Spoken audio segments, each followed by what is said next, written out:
But last thing before ending this stream, and if you guys are new to the channel, obviously subscribe. Be greatly, greatly appreciated. We're talking about the Monica McNutt and Caitlin Clark situation. Because if we're being real, Caitlin Clark has broken Monica McNutt's brain. For years.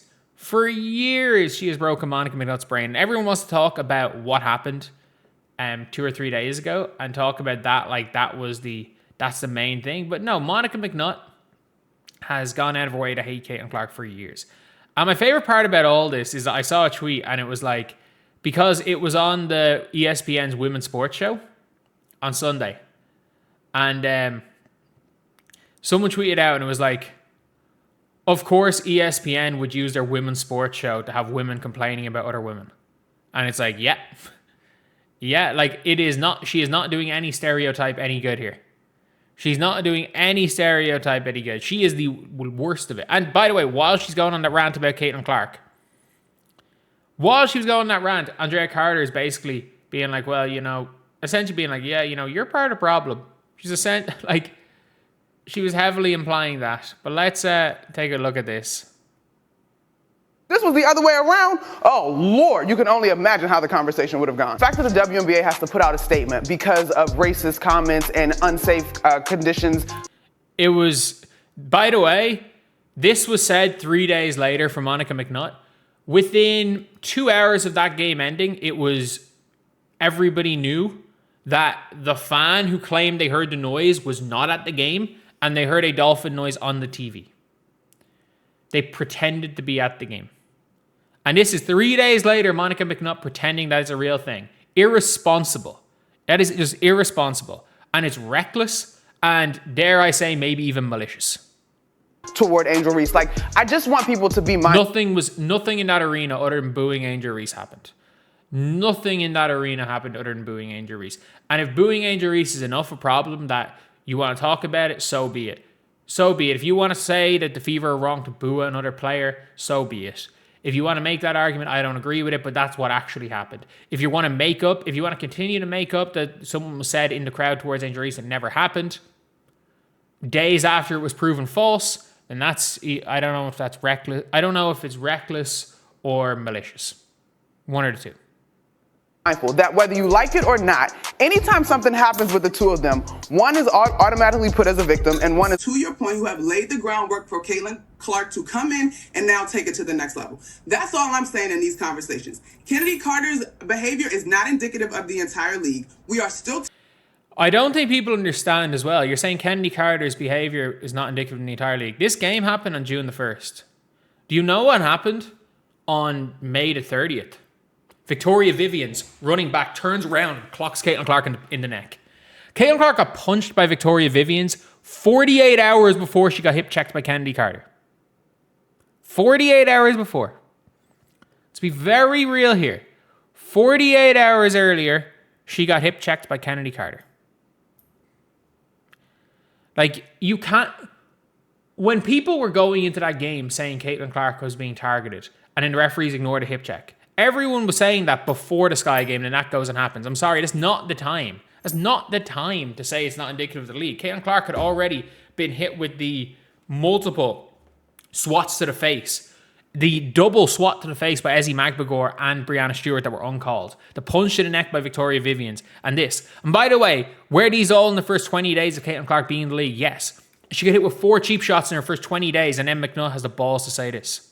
Talking about competition where you are allowed to get a little extra elbow in if you are competing and you do it within the parameters of the game. The game is physical. Caitlin is helping to grow the league. These women understand that, but she cannot be babied as a rookie. That's all I'm at. Stephen A. Smith is like, she's getting cheap shot. What are you talking about? It's like saying after Draymond got Rudy Gobert, you're babying Rudy Gobert. All right. Who talks about the involved? So listening to that, what was your reaction? I thought the choice, the word of being fearful of the conversation after a game that she alluded to was interesting because oftentimes It seems, at least in the larger discourse, and not that there's not an emotional experience for Caitlin Clark, because I believe that it is, but it's the folks that are accused of doing something outside of the parameters of competition that are actually. So basically, she's like, Caitlin Clark's like, oh man, I just got cheap shotted, and whenever I get cheap shotted, I'm scared about what's gonna happen. She's like, well, you know, it's actually the other person who's at fault. You know what? That person who jumped on top of you, put a fist in your neck, and tried to stamp on you and kneed you in the groin, they're the victim. You should worry about what they're doing. Like, you should worry about helping it for them. Like, off. The ones that are fearful when you look at their social medias. This is what I will say. Look at their social medias. Caitlin Clark's not only getting death threats, like, you can see there are public death threats towards Caitlin Clark. Public death threats towards Caitlin Clark. Not private, public, you can see them. 24, she is a shining star in the galaxy of the WNBA. But I do think as she continues to matriculate through this league, there's room for a little bit. Matriculate through this league does, like, I get it. I'm somebody that's used words wrong, but come on, not on ESPN. More accountability and self-awareness in terms of her role in the larger sisterhood, if she sees it that way. She doesn't give a shit about the sisterhood. Can't speak for Caitlin. It doesn't appear like she gives a shit about the sisterhood, because the sisterhood have already denied her in the WNBA. But Malika, I agree with her 100%. It is certainly for all of the conversation that surrounded her, some which was fair and some which wasn't. The one thing that I cannot deny is the amount of little girls that were showing up to follow her. Little girls with their parents and the fervor and the energy there. Why her? Same thing. Why her? Well, I was just about to say same thing for Angel Reese when I had a chance to cover their games. But I think Caitlin represented, and again, some of this to me probably is not fair to her because it was not anything that she said or was truly based on her personality. Then don't say it. Then don't say it. You were basically being interviewed by the BBC to promote women's sports. Then don't say it. But she was a white girl from the middle of America. And you literally said, you know, a lot of young kids are watching Caitlin. And then when I cover Angel, a lot of young kids are watching Angel. But these young kids are watching Angel because they support Angel. These young kids are only supporting Caitlin Clark because she's white. Like, don't say, like, are you kidding me? And so she represented a whole lot to a lot of people, whether that is truly what she prescribed to or not. We can all. BC. My rookie of the year is going to go. This is my favorite Monica McNutt take of all time. Because the day she said this, the Indiana Fever were a half a game off the Sky with the tiebreaker. 48 hours later, the Sky, I think, had beaten the Storm. The Fever then beat the Liberty. And then I think the Sky then lost another game. 48 hours later, the Indiana Fever overtook Chicago Sky. 48 hours later. On the standings. Okay. Because I think that is how you have the opportunity to measure impact. And the Sky's right above them. And the Sky right now are in the playoffs, so you'd have to give the nod in my mind to Angel Reese. Look, the double-double streak. There was a half a game between them. There was a half a game between them. That she's rocking and rolling, chasing down. And by the way, the last game, they're like, oh, the double-double streak. I don't think people understand. Teams were intentionally fouling Angel Reese to let her get 10 points. 12 double. Angel Wilson, the list goes on and on. Yeah. And yet so much of the discourse. I was just Caitlin talking.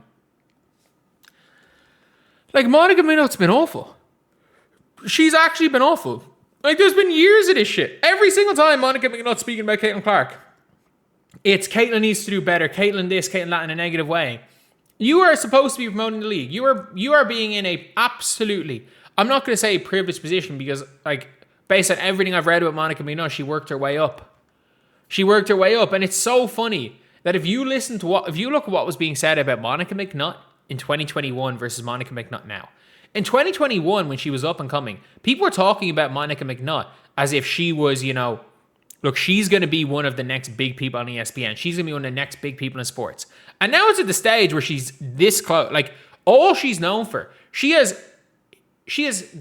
all she's known for is saying Taylor Swift's not a real Knicks fan and Caitlin Clark hate. And it's not even like Skip Bayless level LeBron hate. Because Skip Bayless always, like, whatever you want to say about Skip Bayless, he always made sure to say that he always thought LeBron was a good person. She's done the opposite. But yeah, it's ridiculous. Years of this crap. Years of it. Anyway, I'll see you guys.